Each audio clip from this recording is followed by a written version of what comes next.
بسم الله الرحمن الرحيم ألم تر كيف فعل ربك بأصحاب الفيل ألم يجعل كيدهم في تضليل وأرسل عليهم طيرا أبابيل ترميهم بحجارة من سجيل فجعلهم كعصف مأكول۔ کیا تم نے نہیں دیکھا کہ تمہارے پروردگار نے ہاتھی والوں کے ساتھ کیا کیا؟ کیا اس نے ان کا داؤں غلط نہیں کیا؟ اور اس نے ان پر جھنڈ کے جھنڈ پرندے چھوڑ دیے جو ان پر کھنگر کی پتھریاں پھینکتے تھے، تو اس نے ان کو ایسا کر دیا جیسے کھایا ہوا بھس۔ بسم اللہ الرحمن الرحیم۔ شروع اللہ کے نام سے جو بڑا مہربان اور رحم فرمانے والا ہے۔ دوستوں، جب بھی کسی کافر و مشرک نے اللہ کی ذات سے جنگ کرنی چاہی تو اللہ تعالیٰ نے کسی چھوٹی اور حقیر مخلوق کے ذریعے ایسے ظالموں کو ہلاک کیا اور پوری دنیا کو یہ بتایا کہ اللہ کی ذات کا مقابلہ کرنا تو دور کی بات، یہ اللہ کی بنائی ہوئی کسی حقیر مخلوق کا مقابلہ بھی نہیں کر سکتے۔ ایسا ہی ایک واقعہ آج ہم آپ کو بتائیں گے کہ کس طرح ایک ظالم بادشاہ نے اللہ کے گھر خانہ کعبہ کو ڈھانے کی غرض سے یمن سے مکہ مکرمہ پر حملہ کرنے کی کوشش کی تھی۔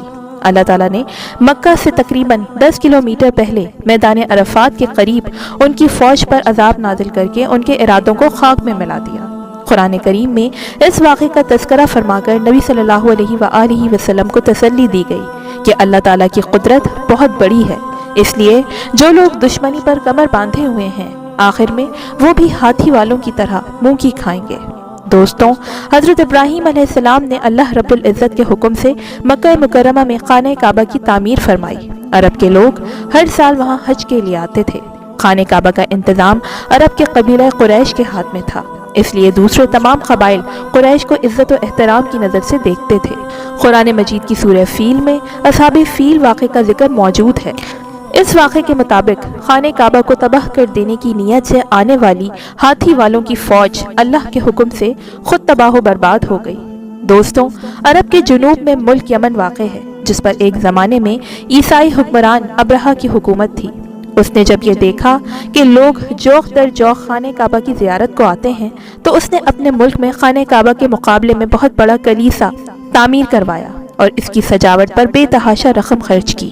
اس نے اہل عرب کو دعوت دی کہ خانہ کعبہ کی بجائے اس کے بنائے گئے کلیسا میں حج اور طواف کریں، لیکن اس کو اپنے مقصد میں خاطر خواہ کامیابی حاصل نہ ہوئی۔ عرب کے لوگوں کو یہ بات بہت ناگوار گزری اور ایک شخص نے موقع پا کر اس کنیسا کو نجاست سے آلودہ کر دیا۔ جب ابرہہ کو یہ بات معلوم ہوئی تو اسے بہت طیش آیا اور اس نے قسم کھائی کہ وہ کعبہ معظمہ کو گرا دے گا۔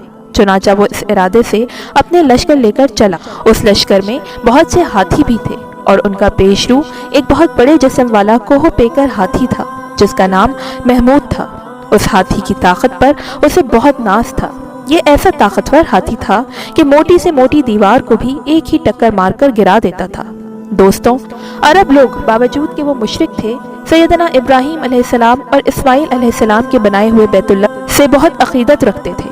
چنانچہ انہوں نے ابرہہ کے خلاف جنگ لڑی، مگر عرب لوگ مقابلے میں کامیاب نہ ہو سکے اور ابرہہ آگے بڑھتا چلا گیا۔ طائف کے مشہور قبیلہ ثقیف نے اس کے آگے ہتھیار ڈال دیے۔ اس طرح وہ مکہ مکرمہ سے چند کلومیٹر کے فاصلے پر میدان عرفات کے قریب پہنچ گیا جہاں قریش مکہ کے اونٹ چر رہے تھے۔ ابرہہ جب مکہ مکرمہ کے قریب پہنچا تو اس نے وہاں چڑھائی شروع کر دی اور لوٹ مار شروع کر دی۔ لوگوں کے اونٹ اور گھوڑے پکڑ کر لے گئے۔ ان میں سے کچھ اونٹ عبد المطلب کے بھی تھے، وہ اس وقت مکے کے سردار تھے۔ حضرت عبد المطلب ابرہہ کے پاس آئے تو اس نے ان کی تعظیم کی اور اپنے پاس بٹھا کر پوچھا کہ آپ کس مقصد سے یہاں آئے ہیں اور آپ کا کیا مطالبہ ہے؟ آپ نے فرمایا، میرا مطالبہ یہ ہے کہ میرے اونٹ مجھے واپس کر دیے جائیں۔ ابرہہ نے کہا، مجھے آپ کی یہ بات سن کر بہت تعجب ہوا ہے کہ میں اس خانہ کعبہ کو ڈھانے کے لیے یہاں آیا ہوں جو آپ کا اور آپ کے باپ دادا کا معظم و محترم مقام ہے۔ آپ مکے کے سردار ہو اور خانہ کعبہ کی حفاظت کی ذمہ داری بھی آپ کی ہے، پھر پھر کتنی حیرانی کی بات ہے کہ آپ کو خانہ کعبہ کی تو فکر نہیں اور اپنے اونٹوں کی واپسی کا مطالبہ کر رہے ہیں۔ یہ سن کر عبد المطلب نے جواب دیا کہ خانہ کعبہ میرا نہیں، خدا کا گھر ہے۔ مجھے اونٹوں کی فکر اس لیے ہے کہ ان کا مالک میں ہوں، جو خانہ کعبہ کا مالک ہے وہ اس کی حفاظت کی فکر خود کرے گا۔ ابرہہ تکبر سے ہنسنے لگا اور اپنے سپاہیوں کو عبد المطلب کے اونٹ واپس کرنے کا حکم دیا۔ عبد المطلب اپنے اونٹ لے کر گھر واپس آ گئے۔ واپس آ کر قریش کو صورتحال سے آگاہ کیا اور انہیں مشورہ دیا کہ وہ پہاڑوں کی گھاٹیوں اور چوٹیوں میں پناہ گزین ہو جائیں۔ چنانچہ قریش نے ایسا ہی کیا اور حضرت عبد المطلب نے کعبے کے دروازے پر پہنچ کر بارگاہ الہی میں کعبے کی حفاظت کی دعا کی اور دعا سے فارغ ہو کر آپ ہی اپنی قوم کی طرف چلے گئے۔ ابرہہ نے صبح تڑکے اپنے لشکر کو تیاری کا حکم دیا۔ ابرہہ اپنے بھاری بھرکم ہاتھی پر سوار آگے تھا اور پیچھے اس کی فوج تھی۔ وہ مغرور یہ سمجھ رہا تھا کہ اب دنیا کی کوئی طاقت اس کو خانہ کعبہ کو گرانے سے نہیں روک سکتی۔ ان کا یہ خیال تھا کہ بیت اللہ کے ستونوں میں لوہے کی مضبوط اور لمبی زنجیریں باندھ کر ان زنجیروں کو ہاتھیوں کے گلے میں باندھیں اور ان کو ہنکا دیں تو سارا بیت اللہ معاذ اللہ گر جائے گا۔ یہ اللہ کا نظام ہے کہ ہاتھیوں کا ساتھ لانا ہی ان کی ذلت آمیز شکست کا سبب بنا۔ دوستوں، اس وقت محمود نامی ہاتھی کی حالت یہ تھی کہ جب اسے کسی اور طرف چلاتے تو چلتا تھا، لیکن جب کعبے کی طرف اس کا رخ کرتے تو وہ بیٹھ جاتا تھا۔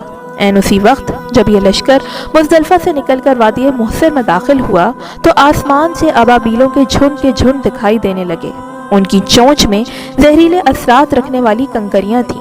اللہ تعالیٰ نے ابرہہ کے لشکر پر سمندر کی جانب سے پرندوں کی فوجیں بھیجیں اور ان میں سے ہر پرندے کے پاس 3 کنکریاں تھیں، 2 دونوں پاؤں میں اور 1 چونچ میں تھی۔ وہ پرندے آئے اور کنکر کے پتھروں سے انہیں مارنے لگے۔ چنانچہ جس شخص پر وہ پرندہ سنگریزہ چھوڑتا تو وہ سنگریزہ اس کے خود کو توڑ کر سر سے نکلتا ہوا جسم کو چیر کر ہاتھی میں سے گزرتا ہوا زمین پر پہنچ جاتا، اور ہر سنگریزے پر اس شخص کا نام لکھا ہوا تھا جس سنگریزے سے اسے ہلاک کیا گیا۔ اس طرح ان پرندوں نے ابرہہ کے لشکروں کو جانوروں کے کھائے ہوئے بھوسے کی طرح کر دیا۔ ان کنکریوں نے وہ کام کیا جو بارودی گولی بھی نہیں کر سکتی تھی۔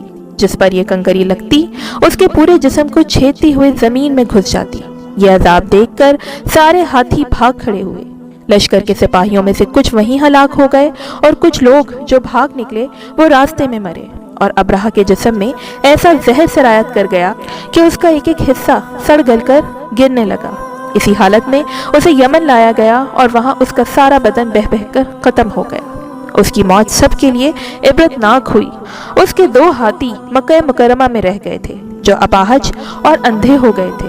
صحابہ کرام رضی اللہ تعالیٰ عنہ نے ان کو دیکھا بھی تھا۔ جس سال یہ واقعہ رونما ہوا اسی سال سرکار دو عالم صلی اللہ علیہ وآلہ وسلم کی ولادت ہوئی۔ اس واقعے کی وجہ سے پوری دنیا کی توجہ خانہ کعبہ کی طرف ہو گئی اور اقوام عالم کو اس بات کا اندازہ ہو گیا کہ قیامت تک کے لیے اللہ تعالیٰ نے اس گھر کو عزت و احترام کے لیے چن لیا ہے، اور اگر ابرہہ کا لشکر غالب آ جاتا تو وہ آپ کی قوم کو غلام بنا لیتا۔ اس طرح آپ پر حمل و تفولیت کی حالت میں غلامی کا دھبا لگ جاتا۔ اسی لیے اللہ تعالیٰ نے خانہ کعبہ کی عظمت و حرمت کو قائم رکھا، اور یہ واقعہ حضور صلی اللہ علیہ وآلہ وسلم کی نبوت کا پیش خیمہ تھا۔ دوستوں، بیت اللہ شریف اللہ تعالیٰ کا گھر ہے جس کا حج اور طواف کیا جاتا ہے۔ اس کو کعبہ بھی کہتے ہیں۔ یہ پہلا گھر ہے جو اللہ تعالیٰ نے بنی نوع انسان کے لیے زمین پر بنایا، جیسا کہ اللہ تعالیٰ فرماتے ہیں کہ اللہ تعالیٰ کا پہلا گھر جو لوگوں کے لیے مقرر کیا گیا وہی ہے جو مکہ مکرمہ میں ہے، جو تمام دنیا کے لیے برکت و ہدایت والا ہے۔ بیت اللہ مسجد حرام کے قلب میں واقع ہے اور قیامت تک یہی مسلمانوں کا قبلہ ہے۔ 24 گھنٹوں میں صرف فرض نمازوں کے وقت خانہ کعبہ کا طواف رکتا ہے، باقی دن رات میں ایک گھڑی کے لیے بھی بیت اللہ کا طواف بند نہیں ہوتا۔ عبداللہ بن عباس رضی اللہ تعالیٰ عنہ سے روایت ہے کہ رسول اللہ صلی اللہ علیہ وآلہ وسلم نے ارشاد فرمایا کہ اللہ تعالیٰ کی 120 رحمتیں روزانہ اس گھر خانہ کعبہ پر نازل ہوتی ہیں، جن میں سے 60 طواف کرنے والوں پر، 40 وہاں نماز پڑھنے والوں پر اور 20 خانہ کعبہ کو دیکھنے والوں پر۔ حدیث میں ہے کہ بیت اللہ پر پہلی نظر پڑنے پر جو دعا مانگی جاتی ہے وہ اللہ تعالیٰ قبول فرماتا ہے۔ نبی صلی اللہ علیہ وآلہ وسلم کی سنت کے مطابق بیت اللہ شریف کو ہر سال غسل بھی دیا جاتا ہے۔ اللہ تعالیٰ ہم سب مسلمانوں کو بیت اللہ کی زیارت نصیب فرمائے، آمین۔